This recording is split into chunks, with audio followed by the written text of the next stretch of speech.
सुदामा जी ने जीवन में केवल भिक्षा मांग के जीवन व्यतीत किया। जो 4 वर्ण बनाए गए हैं, खैर अब तो वो जाति से होने लगे, जन्म से होने लगे, पहले 4 वर्ण होते थे पर कर्म से होते थे। और ब्राह्मण का जो कर्म कहता है कि भिक्षा मांगना ये ब्राह्मण का धर्म है, लेकिन उसकी कुछ मर्यादाएं भी हैं। उन मर्यादाओं के अनुरूप ही श्री सुदामा जी भिक्षा मांगने जाते। घर की परिस्थिति देख उनकी जो पत्नी है सुशीला देवी, वो उन्हें थोड़ी भक्ति वाली हैं, ऐसा नहीं, पर मन में थोड़ा तो स्त्री भाव है, आ ही जाता है कि बाल बच्चे भूखे, इनका पालन पोषण कैसे होगा। हाँ, पर सुदामा जी की भक्ति में कभी बाधक नहीं बनी ना। कई लोग हमने कहते हुए सुने कि सुदामा की पत्नी बड़ी लड़ता झगड़ती थी, कि सुदामा को कहती थी जाओ मांगो मांगो। इसलिए सुदामा जी की पत्नी को एकदम ऐसा दिखाते हैं जैसे कोई वो उनकी शत्रु विलेन जैसी है, लड़ती झगड़ती थी। तुम्हारी पत्नी लड़ती तो इसका मतलब ये थोड़ी दुनिया की सब पत्नी लड़ेंगी, सुदामा जी की पत्नी भी बोले झगड़ा करती है। ऐसे कह कह कर के सुदामा जी की कथा को बताते हैं, पर ऐसा नहीं है। बड़ी नाम भी सुशीला और यथा नाम तथा गुण, जैसा नाम है वैसा ही गुण है। कई लोग नाम के विपरीत होते हैं ना, एकदम नाम कुछ और होता है और एकदम होगा कुछ और। नाम होगा शांता बहन, पर जहां पहुंच जाए वहीं अशांति फैला दे। नाम होगा संतोष देव, नाम होगा अब कोई अमरदेव नाम रख लेने से अमर थोड़ी हो जाता है, मृत्यु तो एक दिन आती आती है। तो यथा नाम तथा गुण, नाम भी इनका सुशीला और थी भी बड़ी सुशील। हाँ, कभी कभी जब घर की परिस्थिति देखती तो सुदामा जी से ने हाथ जोड़ के बोलती, हे नाथ, हमने सुना है द्वारिकाधीश आपके मित्र हैं, क्या जरा उनसे आप मिलकर के एक बार उनसे दर्शन करने के लिए, क्या आपका मन भाव कभी मन में आता नहीं कि एक बार उनके दर्शन कराऊं? जैसे तैसे सुदामा जी के मन में मिलन की अग्नि प्रज्वलित कर रही हैं कि भगवान से मिलने के लिए जाएं। और जब बार बार अग्नि में घी डाला जाता है तो स्वतः ही फिर अग्नि प्रज्वलित हो जाती है। वैसे ही सुदामा जी के हृदय में भाव पैदा हो गया कि अब हम अपने द्वारिकाधीश से मिलने जरूर जाएंगे। सुशीला से कहा तैयारी करो, भेंट लाओ, हम भेंट लेके जाएंगे। सुशीला बोली खाने को रोटी नहीं है घर में, एक अन्न का दाना नहीं है, काहे की भेंट, कैसी भेंट, क्या लेके जाओगे आप? सुदामा जी बोले कुछ तो होगा, जो है वही लेकर के जाओ, खाली हाथ तो नहीं जाएंगे। तो सुशीला जी घर में रसोई से थोड़ा तंदुल चावल लेके आई। उनकी बड़ी समझदार, जानती है ये तो हमारे पतिदेव कुछ बोलेंगे नहीं, ठाकुर जी को कुछ बताएंगे नहीं, ठाकुर जी पूछेंगे भी घर में कैसे हैं तो खुश होके बोल देंगे कि बड़ा आनंद है। तो भगवान तक संदेश कैसे पहुंचाऊं कि नहीं घर में कुछ अभाव है। तो अपनी एक साड़ी का फटा हुआ कोना फाड़ा, उसकी गठरी में चावल बांधे। अब भैया, अब जो जिस चीज़ में गिफ्ट पैक करके लाएगा, सामान पैक करके लाएगा, आजकल होता क्या है, वस्तु उतनी महंगी नहीं होती, उसका जो पैकेजिंग है वो चमकदार होना चाहिए, वो बढ़िया होना चाहिए, वो देख के लगता हाँ बड़ा भारी। और अगर वही पैकेजिंग ही ऐसी टेढ़ी मेढ़ी फटी टूटी हो तो मतलब बात कुछ गड़बड़ है, भगवान समझ जाएंगे हमारी इस बात से। इसलिए फटी उस साड़ी के कोने में चावल तंदुल बांध करके सुदामा जी को प्रदान किया।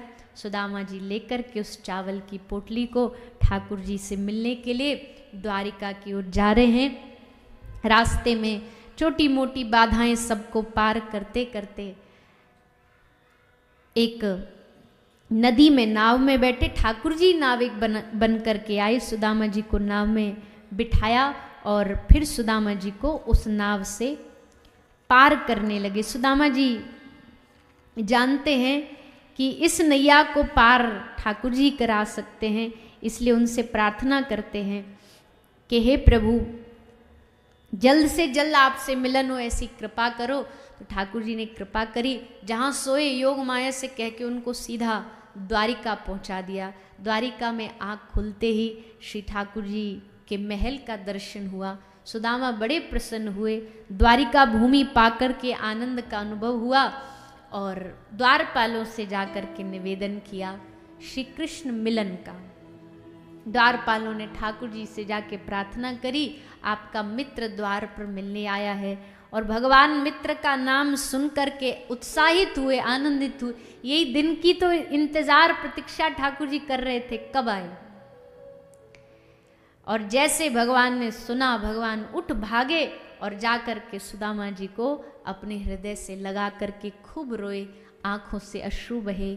श्री कृष्ण रो रहे हैं, सुदामा रो रहे हैं, मंत्री रो रहे हैं, सुमंत्री रो रहे हैं, द्वारपाल रो रहे हैं और सारी द्वारिका की प्रजा रो रही है। आज तक ऐसा स्वागत किसी का द्वारिका में नहीं हुआ। पूरी प्रजा रोती हुई सुदामा का स्वागत करती है कि कितना भाग्यशाली है कि हमारे द्वारिका नाथ इसके स्वागत के लिए आए हैं, स्पेशल पधारे हैं। सब बड़े आनंदित हुए सुदामा का दर्शन करके। भगवान ने सुदामा जी के सेवा करी है, स्नान करा के उनको वस्त्र पहनाए नए नए, चरण धोए, सब पत्नियों से मिलाया।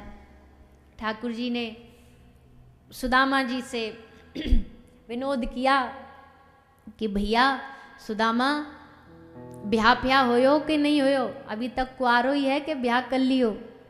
अब सुदामा जी ने शर्म आ गई, संकोची तो थे ही सुदामा जी, संकोच करते थे। बोले हाँ कन्हैया ब्याह तो हमने अब कर लियो, 2 छोटे छोटे लड्डू गोपाल हैं, बाल गोपाल हैं। ठाकुर जी बोले अरे राम राम राम, तेरो जैसो यार काये ना दे, बता ब्याह कर लियो, हमको कार्ड भी ना भेजो, हमको निमंत्रण पत्री ना भेजो। सुदामा ने कही भैया हमको ने डर लग रहे हो कि तुम आओगे कि नहीं आओगे, तुम तक हमारा भाव पहुँचेगा कि नहीं पहुँचेगा, पर चलो हमारी तो छोड़ो, तुम बताओ तुम्हारो ब्याह होयो। ठाकुर जी बोले हमारी मत पूछो, तुम हमारी बताएंगे तो तुम। बोले ना ना बताओ। बोले बताएंगे नहीं, एक काम करो मिलवाई देते हैं। तो रुक्मणी जी ते कही आओ सबरी लाइन लगा लो, प्रणाम करो। तो रुक्मणी जी आके प्रणाम करी।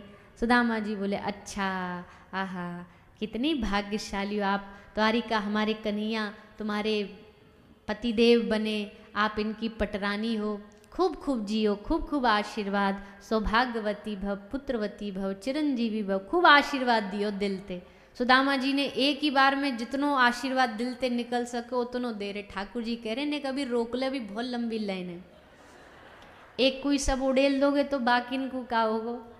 सुदामा जी को फिर भी समझ में नहीं आई। दूसरी आई, जामवती जी प्रणाम करने आई, तो अब पहली वाली को तो खूब भर भर के दियो, अब दूसरी वाली पे ने कंफ्यूज है गए सुदामा जी के ये कौन है, कोई रिश्तेदार आई होंगी। ठाकुर जी ते पूछी,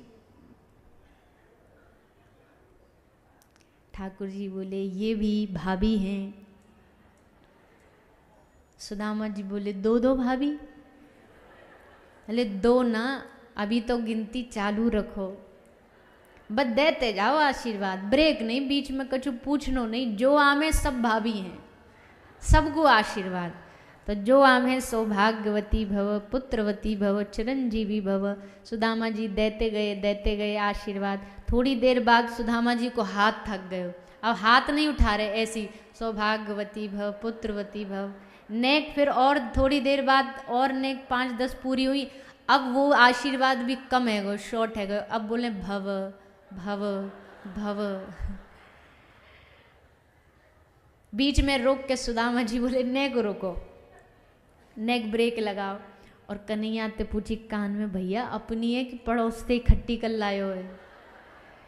ठाकुर जी बोले ना, ये तो विद सर्टिफिकेट रजिस्ट्री की हमारी है, ये तो कानूनन है, ये सब हमारी है। अच्छा भैया कितनी है, गिनती तो बता दे। बोले 16,108।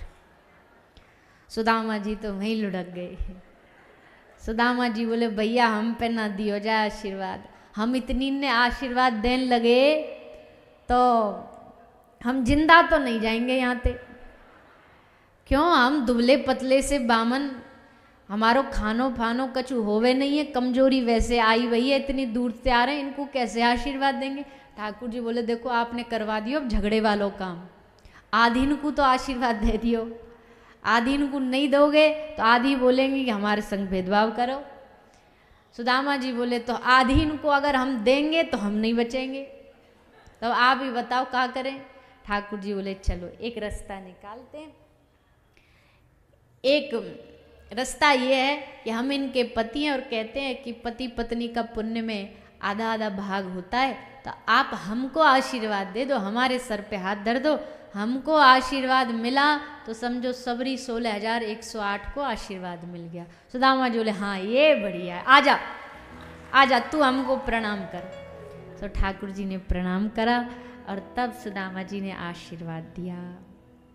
ऐसे भक्त सुदामा के साथ मिलन हुआ ठाकुर जी का अद्भुत। भगवान बोले अब बतरा तो ही रहेगो, अब न्यो बता हमारे निया लायो कहा है। सुदामा बोले ते ढोरे कोई कमी है कल लाने की जो हमारो इंतजार कर रहे हो कि हम का लेके आए?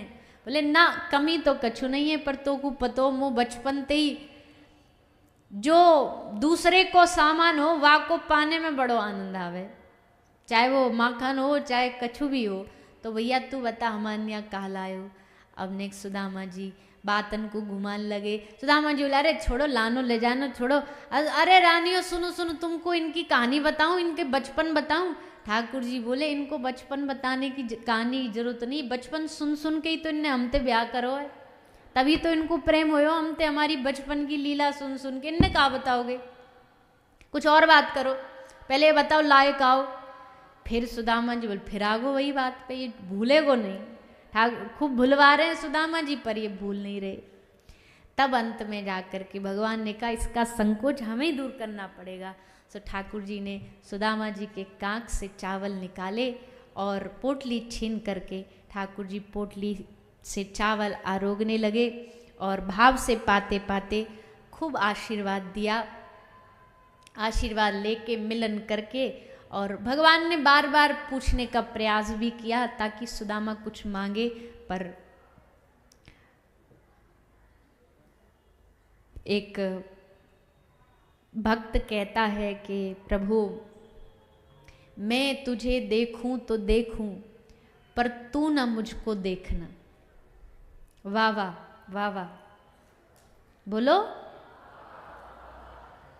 हाँ अब आज विश्राम दिन है, थोड़े बोल दो। ठाकुर जी भक्त कहता मैं तुझे देखूं तो देखूं पर तू ना मुझको देखना, क्योंकि तूने गर देखा मुझे तो मशहूर हो जाऊंगा मैं। आहा अब कोई भरी भीड़ में कोई एक व्यक्ति के ऊपर दृष्टि चली जाए, किसी एक विशेष व्यक्ति की, तो आदमी कितना खुश हो जाता है। कोई बड़ा अभिनय करने वाला हो, उसने नेक देख लिया ना भरी भीड़ में एक को, तो 10 जगह हल्ला मचाते हुए उन्होंने हमको देखा था, हमने उनके संग फोटो खिंचाई थी।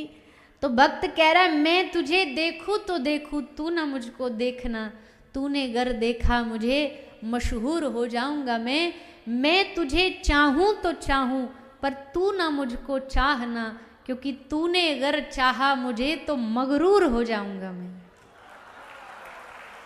और मैं तुझसे मांगू तो मांगू पर तू कुछ ना मुझको देना, क्योंकि अगर तूने दिया मुझे तो भक्त नहीं मजदूर कहलाऊंगा मैं।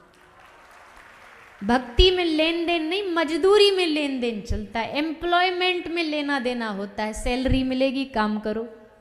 भक्ति में लेना देना थोड़ी होता है, भक्ति में कोई मांग थोड़ी होती है। भक्ति में लेना देना दुकानदारी है, इसलिए दुकानदारी प्यार करो भगवान से पर व्यापार मत करो। भगवान प्यार के लिए व्यापार के लिए नहीं है।